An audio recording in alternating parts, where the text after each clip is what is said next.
에스겔 40장까지 읽었습니다. 오늘도 어려운 시국에 비 내리는 이 새벽에 주 앞에 나와서 새벽을 깨우는 여러분들과 온라인으로 동참하는 우리 섬김의 가족들에게 하나님의 크신 은혜와 평강이 함께 하시기를 원합니다. 역사의 주인은 하나님이십니다. 그래서 역사를 영어로 히스토리라고 말합니다. 히스토리에는 깊은 뜻이 들어있는데 히스 플러스 스토리, 그의 이야기, 그분의 이야기라고 하는 게 역사입니다. 역사는 그래서 주인 되시는, 주인공 되시는 예수 그리스도를 통해서 이루어짐을 말씀합니다. 그래서 예수 그리스도를 정점으로 해서 그 이전을 BC, Before Christ, 기원 전, 예수 그리스도 탄생 이전을 말하고 예수 그리스도 탄생 이후를 AD, Anno Domini, 예수 그리스도 탄생 후, 주후 2021년 이렇게 말하는 것입니다. 그러니까 예수 그리스도께서 역사의 주인 되셔서 온 세계를, 역사를 이끌어 가신다는 거예요. 그럼 우리는 그렇게 생각할 수 있습니다. 왜 악한 세력이 나타나서 선한 사람들을 힘들게 할까? 좀 더 하나님 잘 믿는 사람들은 더 큰 나라에 부강하게 잘 살게 해주면 안 되겠느냐? 그럴 수도 있습니다. 하나님께서 주도적으로 하신다면 왜 예수 믿는 사람이 이렇게 힘들고 어려울까? 하나님께서는 우리에게 자유의지를 주셨습니다. 누구든지 내가 판단하고 내 삶을 영위해 갈 수 있도록. 그런데 얼마만큼 하나님을 의지하고 하나님이 기뻐하는 삶을 사느냐, 얼마만큼 하나님을 믿으면서도 나 중심적으로 내가 세상 속에서 살아가느냐, 거기에 따라서 다른 것입니다.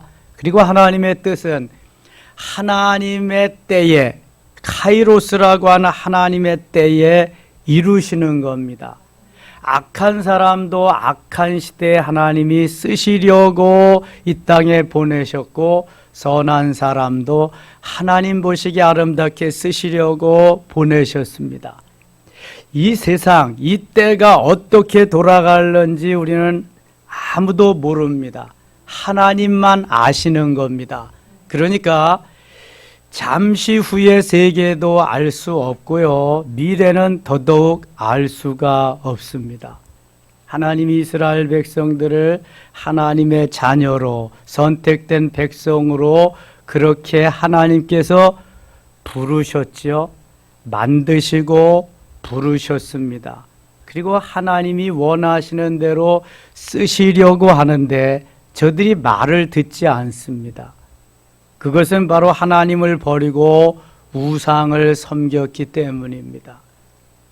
사랑하는 백성들이지만 징계하십니다. 그래서 북이스라엘이 아수르에게 멸망당하는 거예요. 하나님이 선택한 백성이 왜 멸망합니까? 이상하잖아요. 남쪽 유다도 별반 다름없이 바벨론의 포로로 잡혀갑니다. 하나님의 백성들인데 왜 그렇게 하겠어요? 하나님을 사랑하는 자, 그 뜻대로 부르심을 입은 자들은 모든 것이 합력하여 선을 이루느니라. 하나님 이 말씀을 이루기 위해서 그런데 이끌고 가십니다. 훈련은 있고 연단은 있고 그것이 다 하나님의 사람답게 만드시는 과정일 뿐입니다.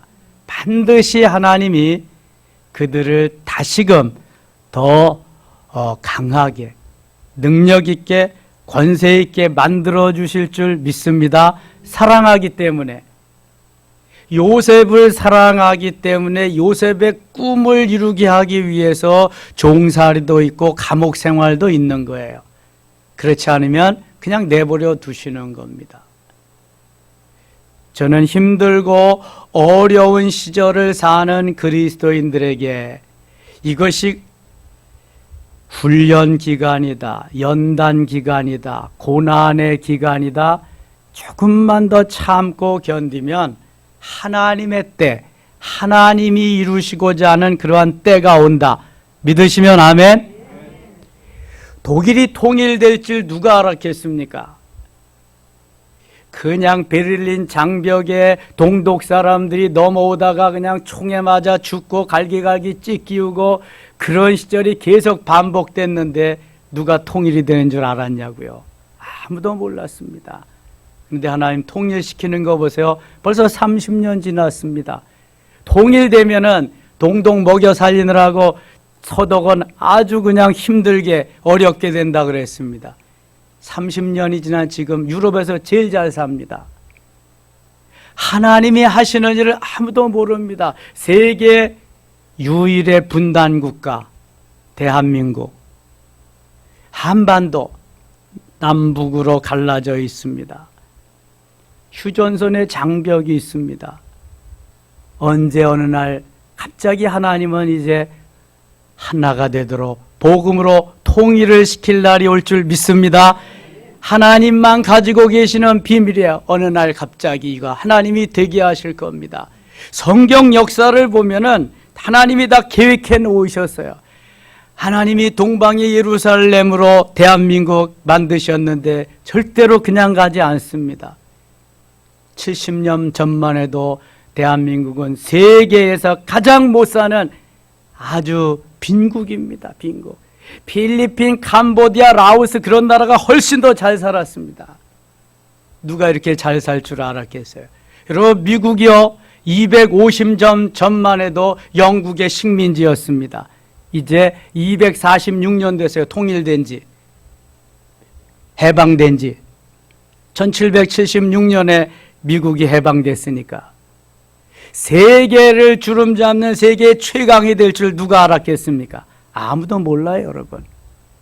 30년 전에 독일이 통일될는지 누가 알았겠어요? 30년 전까지만 해도 대한민국은요 너무너무 못 살았어요. 그때 이제 한번 좀 더 잘 살아보기 위해서 눈 뜨고 그럴 때죠. 88 올림픽 지나고 2002년 월드컵 이제 하면서 눈 뜨고 이제 세계의 10위권에 군사가 세계 6위권에 들는지 누가 알았겠습니까? 아무도 모릅니다. 여러분 보세요. 이제 20, 30년 후에는 세계 G2로 올라가고 세계 강대국이 될 겁니다. 이게 하나님이 그려놓으신 디자인입니다. 디자인. 예. 이스라엘 백성들이 비록 포로로 가서 70년 잡혀가 있지만 70년 후에는 하나님이 다시 우뚝 서게 하시는 그런 하나님의 역사란 말이죠. 그래서 하나님이 대적들을 다 제거해 가시는 거야. 보셨죠? 블레셋, 저 아람, 두로, 뭐 그냥 그 주위에 모압, 암몬, 애굽, 그 강한 아수르, 바벨론, 메데, 바사 하나님이 다 정리해 가십니다. 이스라엘이 그 가운데에서 하나님의 역사를 이루어 가도록. 지금 유대 나라는요 예수 믿는 사람이 2% 정도밖에 안 됩니다. 다 유대교 믿지. 하나님 예수 그리스도를 믿지 않는단 말이죠. 하나님의 관심은 하나님을 사랑하는 대한민국으로 하나님 오고 계시는 거예요. 지금 다 지금 IS 이스라엘에게 거의 다 점령됐잖아요. 유럽 교회들이, 미국도 그렇고. 보세요. 이제 대한민국을 통해서 하나님의 일하심이 엄청날 겁니다. 지금도 그래서 저 골방에서, 들에서, 산에서, 주회전에서 몰려오는 잠을 멀리하며 주 앞에 엎드려서 기도하는 주의 백성들이 지금도 일어나고 있는 것입니다. 십자가의 군병들은, 십자가의 군사들은 계속 그래서 일어나야 할 줄 믿습니다. 의기소침하고 두려워 떨면서 무서워하면서 이렇게 있을 때가 아니에요. 주님 바라보며 달려가야 됩니다. 정치인들이 정치를 잘해서가 아니에요. 경제인들이 경제를 잘해서가 아니라 하나님이 이 나라를 붙잡고 기도하는 사람들을 통해서 지금 만들어가고 계시는 거예요. 역사하는 거예요. 하나님이 하나님이신 줄 알게 하기 위해서, 하나님의 살아계심을 온 만방에 알리기 위해서 그렇습니다. 여러분 생각해 보세요. 이 작은 나라에서 선교사를 세계 제2위로 많이 파송하다니 2만 7천 명이나 파송하고 있습니다. 사도행전 13장에 바나바와 바울이 최초의 세계 선교사가 된 이후에 우리가 선교를 받은 지 136년 만에 우리는 세계 두 번째로 선교사를 많이 파송하고 있습니다. 미전도 종족에 가서 복음을 전하고 있단 말이죠. 이런 하나님이 엄청난 대한민국에 주신 축복입니다. 이제 우리가 계속해서 기도하면서 하나님 앞에 부르짖어 나갈 때 코로나 시대는 지나가고 하나님이 대한민국의 시대가 열리게 할 줄 믿습니다. 우리가 그 주역입니다. 이것을 우리 다음 세대에 물려줘야 됩니다. 신앙의 유산으로, 믿음의 유산으로. 그러면 우뚝 서고요. 하나님께서 대한민국을 통해 역사하시는 모습을 우리의 후손들이 보고 우리가 혹시 못 볼지라도 우리는 천국에 가서 그것을 볼 수 있게 될 것입니다. 우리들이 그래서 지금도 힘들고 어렵지만 새벽을 깨우며 기도하며 엎드려서 끊임없이 부르짖어야 할 줄 믿습니다. 어제 새벽에 우리들이 묵상한 거 한번 다시 보세요. 36장 37절 한번 보세요. 36장 37절. 하나님이 장맛비를 내리시고 엄청난 은혜를 주시고 또 주시되 우리가 해야 할 일이 여기 담겨 있습니다. 37절 같이 읽어요. 주 여호와께서 이같이 말씀하셨느니라. 그래도 이스라엘 족속이 이같이 자기들에게 이루어 주기를 내게 구하여야 할지라. 내가 그들의 수요를 양떼같이 많아지게 하되. 아멘. 그래도 이스라엘 족속이 같이 자기들에게 이루어 주기를 내게 구하여야 할지라. 하나님이 다 디자인해 놓으시고 하나님이 다 이루어 가시지만 그래도 너희들이 해야 될 것이 있는데 뭐 해야 될지라? 구하여야 될지라. 기도해야 될지라. 부르짖어야 될지라. 너는 내게 부르짖으라. 내가 내게 응답하겠고 내가 알지 못하는 그 은밀한 일을 내게 보이리라. 할렐루야. 여러분 의기소침하지 마세요. 두려워 떨지도 마세요. 어떻게 살아야 될까 걱정하지 마세요. 하나님이 다 우리를 들어서 멋있게 쓰시는데 우리가 해야 할 일이 있다. 뭐 해야 돼요? 기도해야 된다. 부르짖어야 된다. 아무것도 염려하지 말고 오직 모든 일에 기도와 간구로 너희 구할 것을 감사함으로 하나님께 아뢰라. 그리하면 모든 지각에 뛰어난 하나님의 평강이 그리스도 예수 안에서 너희 마음과 생각을 지키시리라. 할렐루야. 빌립보서 4장 6절 7절 말씀입니다. 걱정하지 말고 엎드려 기도하면 중소상공인들 어렵습니다. 자영업자들 너무 힘듭니다. 개척교회, 미자립교회 너무너무 어렵습니다. 힘듭니다. 어제도 뉴스 잠깐 보니까 이제 뭐 9시로 단축해서 손님들이 왔다가 다 가고 아예 오지도 않고 그런다고 죽겠다고 난립니다. 조금만 더 기다리고 참고 하나님께서 이 나라를 이끌어 가실 그날이 반드시 올 줄 믿습니다. 그래서 하나님이 38장 39장은 침략자, 곡과 마곡을 다 정리하십니다. 이제 이스라엘을 유대 나라를 힘들게 했던 나라들은 하나님이 다 심판하십니다. 그리고 40장에 와서 드디어 새로운 성전의 시대가 펼쳐질 것을 다 에스겔에게 또 말씀해 주고 있습니다. 힘들고 어려운 게 과정이라니까요. 그것을 통과하지 아니하면 욥의 영안이 열려서 욥에게 축복한 그 삶은 없는 거예요. 욥기 1장부터 41장까지는 욥기 42장 한 장을 이루기 위해서 수십 년 동안 욥을 다루셨다니까요. 하나님이 영적인 사람이 될 때까지, 육적인 사람을 영적인 사람으로 만들기까지 그만큼 많은 시간이 필요하다는 거예요. 예수를 믿지만 육적인 사람이 얼마나 많습니까? 너무너무 많습니다. 내 중심적으로 자기 중심적으로 내 소견에 옳은 대로 사는 사람이 사사기와 같이 그런 데 사는 사람이 얼마나 많습니까? 그래서 하나님은 그 가치관을 바꿔서 영적인 사람으로 만들기 위한 하나님의 뜻과 섭리가 여기에 담겨 있는 줄 믿습니다. 영적으로 조금만 깨어지고 영적으로 조금만 더 하나님이 넓혀주시면은요, 하나님이 가지가지를 깨닫게 해주십니다. 너무 죄인. 근데 영적으로 깨어나지 못한 사람들은 영적인 말씀을 하면은 도대체가 뭔지를 모르고요. 자기 소견에 옳은 대로 살려고 하니까 그 말씀이 자꾸 부딪혀 옵니다. 안 받아들여, 못 받아들여, 튕겨져 나갑니다.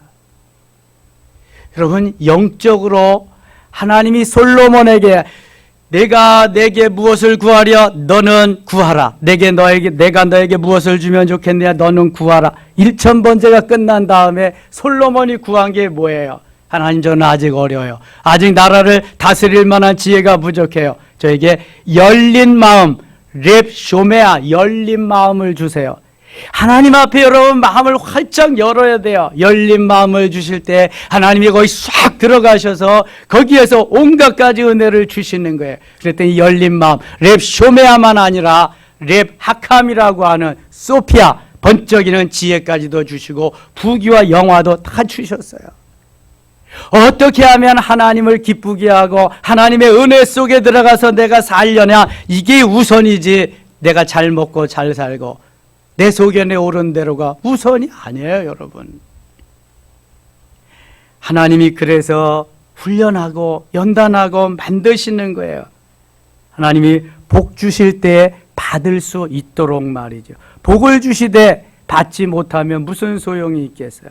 39장 갑니다. 그러므로 인자야 너는 고객에게 예언하여 이르기를 주 여호와께서 이같이 말씀하시되 로스와 메섹과 두발 왕 고가 내가 너를 대적하여 너를 돌이켜서 이끌고 북쪽 끝에서부터 나와서 이스라엘 산 위에 이르러 네 활을 쳐서 네 원수에게 떨어뜨리고 네 화살을 네 오른손에서 떨어뜨리리니 너와 네 모든 무리와 너와 함께 있는 백성이 다 이스라엘 산에 엎드려지리라. 내가 너를 각종 산 새와 들짐승에게 넘겨 먹게 하리니. 이거 보세요. 하나님이 다 처치하신다. 하나님이 다 손을 보시리라 그래요. 5절 내가 빈들에 엎드려질지라 이는 내가 말하였음이니라. 주 여호와의 말씀이니라. 내가 또 불을 마곡과 밀섬에 평안히 거주하는 자에게 내리리니 내가 여호와인 줄을 그들이 알리라. 하나님이 오직 바라시는 것은 창조주요 지금도 살아 역사하시는 전능하신 하나님이 너희 앞에 있다는 거예요. 하나님이 세계를 주관하신다는 거예요. 역사의 주관자가 하나님이시라는 것을 저희들에게 보여주고 알려주고 싶은 거예요. 이스라엘 백성들은 누가 뭐라 그래도 내가 선택한 하나님의 백성이라는 것을 저들이 깨달아 알게 하기 위함이라는 거예요. 다른 거 없어요. 하나님이 하나님 되시고 하나님 자녀가 하나님 자녀 되고 교회가 교회 되고 하나님의 자녀의 백성들이 하나님의 자의 백성됨을 깨달아 알 때에 하나님이 이끌어 가시는 거예요. 주도적으로 역사하시는 거예요. 내가 예수 믿고도 내가 주인이고 예수는 그냥 꺼다난 보리자루 같이 필요할 때만 갖다 쓰고 이러면 아무런 능력이 없어요. 먹어도 마셔도 살아도 죽어도 오직 주님, 나는 예수의 흔적을 지니고 있노라. 사도 바울과 같이 주의 십자가만을, 주의 영광만을 드러내며 살리라. 믿으시면 아멘. 이렇게 살 때 주님이 딱 붙잡고 주님이 데리고 가시는 거예요. 기는 사람보다 빠른 사람이 걷는 사람이에요. 걷는 사람보다 빠른 사람이 뛰는 사람. 뛰는 사람보다 더 빠른 사람이 있어요. 누구게요? 성령께 붙어 다니는 사람이에요. 주님께 붙어 다니면 시공이 없어요. 그냥 여기저기 그냥. 지금 에스겔이 성령께 붙어 다니고 있잖아요. 지금 에스겔이 천상의 세계, 환상 중에 하늘의 천상의 세계를 지금 말씀하는 것입니다. 하나님이 주시는 예언의 말씀, 그 말씀을 지금 전하고 있는 겁니다. 자기 말하는 거 아니에요. 내 소견에 옳은 대로 내가 지금 말하는 거 아닙니다. 7절 갑니다. 7절. 내가 내 거룩한 이름을 내 백성 이스라엘 가운데 알게 하여 다시는 내 거룩한 이름을 더럽히지 아니하게 하리니 내가 여호와 곧 이스라엘의 거룩한 자인 줄을 민족들이 알리라. 구구절절이 하나님 알게 하기 위해서 하나님 말씀 전하는. 내가 창조주다. 내가 네 아버지다. 내가 네 남편이다. 너희들은 왜 모르고 있느냐. 그거 알기만 하면 내가 그냥 온갖 가지 다 역사하고 인도하고 줄 텐데 여러분, 하나님이 내 모든 것의 모든 것 되심을 고백하고 그렇게 살아보세요. 걱정할 거 없어요. 죽으면 순교라니까, 살면 선교하고 뭐가 걱정인데요. 지금 내가 뭘 하려니까, 내가 모든 것을 다 하려니까, 내가 책임지고 가려니까 두렵고, 이거 그냥 놀래고 무섭고 떨리고, 코로나 때문에 여러 가지 때문에 핑계 합리화는 다 시키고, 나는 잘했는데 네가 못해서, 나는 잘 믿었는데 하나님이 나를 도와주지 않아서 다 이러고 있다니까요. 8절 봅니다. 8절. 주 여호와의 말씀이니라. 볼지어다 그날이 와서 이루어지리니 내가 말한 그날이 이날이라. 그날이 이날이라. 하나님이 이루시는 그날, 하나님께서. 21절 갑니다. 21절. 내가 내 영광을 여러 민족 가운데 나타내어 모든 민족이 내가 행한 심판과 내가 그 위에 나타낸 권능을 보게 하리니, 하나님이 하신 일을 열방이 다 보게 하리라. 그날 이후에 이스라엘 족속은 내가 여호와 자기들의 하나님인 줄을 알겠고. 왜 계속해서 내가 하나님인 줄 내가 하나님인 줄 이렇게 말씀하실까? 사람이 주관해서 사람이 어떻게 해서 되는 게 아니에요. 여러분, 아프간이 이렇게 될 줄 누가 알았어요? 미국이 손을 뗄 줄 누가 알았냐고요? 20년 동안 2,600조나 투자를 했는데, 저 IT에 또 저렇게 지진이 일어날 줄 누가 알았냐고요? 10년밖에 안 됐는데 거기다 폐허가 된지 아무도 몰라요. 여러분, 하나님이 하시는 일을. 내가 여호와인 줄 알리라.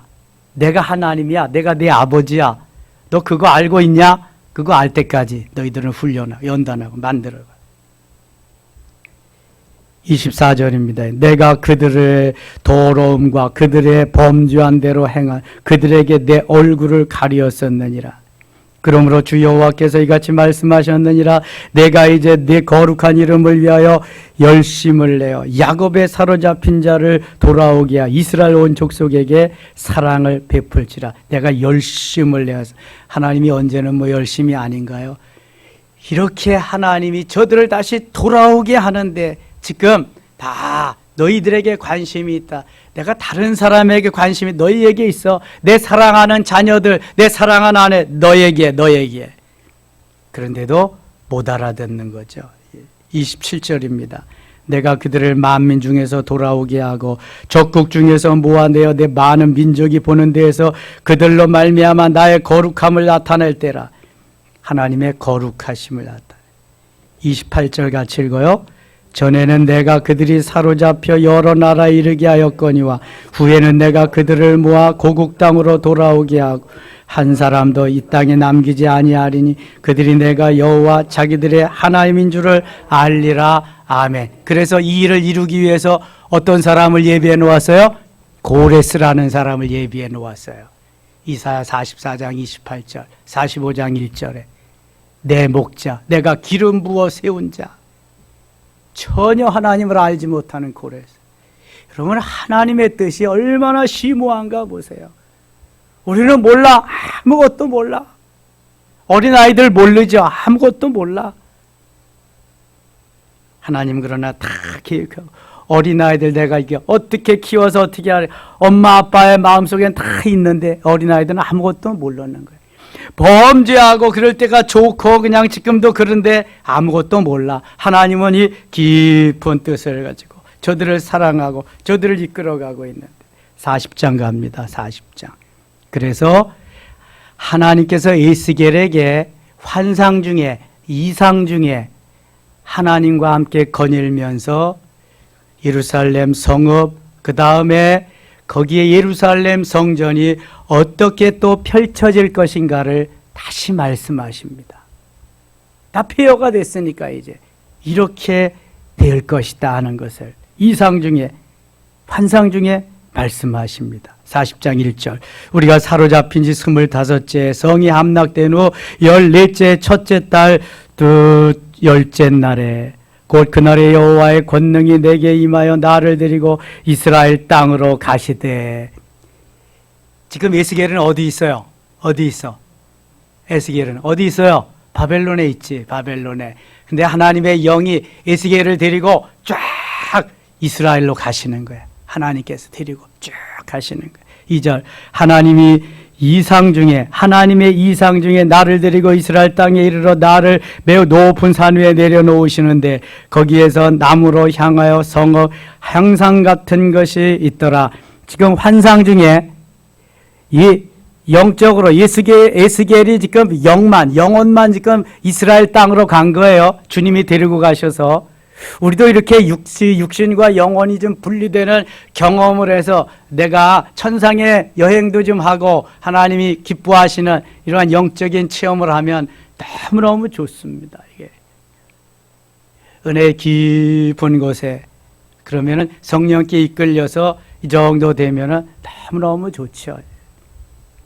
3절입니다. 나를 데리시고 거기에 이르시니 모양이 놋같이 빛난 사람 하나가 손에 3줄과 측량하는 장대를 가지고 문에 서 있더니 그 사람이 내게 이르되 인자야 내가 내게 보이는 그것을 눈으로 보고 귀로 들으며 내 마음으로 생각할지어다. 내가 이것을 내게 보이려고 이리로 데리고 왔나니 너는 본 것을 다 이스라엘 족속에게 전할지어다 하더라. 에스겔을 드리고 하나님이 다 보여주시는 것은 에스겔로 하여금 백성들에게 이 말씀을 전하게 하기 위함이다. 새로운 성읍, 새로운 성전이 이렇게 펼쳐질 것이다. 그걸 가르쳐준 거예요. 5절 내가 본즉 집 바깥 사방으로 담이 있더라. 그 사람의 손에 측량하는 장대를 잡았는데 그 길이가 팔꿈치에서 손가락에 이르고 한 손바닥 너비가 더한 자로 6척이라. 그 담을 측량하니 두께가 한 장대요 높이도 한 장대며 측량해서 그 치수까지 길이 폭까지 다 알려주십니다. 17절입니다. 그가 나를 데리고 바깥들에 들어가니 뜰 3면에 박석 깔린 땅이 있고 그 박석 깔린 땅 위에 여러 방이 있는데 모두 30이며 바깥들을 말씀한 거예요. 그 다음에 20절 북쪽을 향한 문입니다. 그가 바깥들 북쪽을 향한 문간의 길이와 너비를 측량하니 하나님이 새로운 예루살렘 성의 그 성전을 이렇게 만들어 줄 것이다 말씀합니다. 이걸 가지고요 이제 함께 제2의 성전이 이제 건축되죠. 귀환해서 24절 가겠습니다. 그가 또 나를 이끌고 남으로 간즉 남쪽을 향한 문간이 있는데 그 벽과 현관을 측량하니 먼저 측량한 것과 같고 28절입니다. 그가 나를 데리고 그 남문을 통하여 안뜰에 들어가니 그 남문의 너비를 측량할 크기는 이 문 크기까지도 다 말씀하십니다. 32절 갑니다. 32절 그가 나를 데리고 안뜰 동쪽으로 가서 그 문간을 측량하니 크기는 길이가 50척이요. 이 안뜰 동쪽문입니다. 35절입니다. 그가 또 나를 데리고 북문에 이르러 측량하니 크기는 길이가 50척이 안쪽 북쪽문입니다. 하나님이 일일이 다 에스겔에게 이렇게 보여주시고 알려주십니다. 이렇게 하라. 45절 가겠습니다. 45절 그가 내게 이르되 남쪽을 향한 이 방은 성전을 지키는 제사장들이 쓸 것이요. 제사장들이 쓸 방을 말씀합니다. 북쪽을 향한 방은 제단을 지키는 제사장들이 쓸 것이라.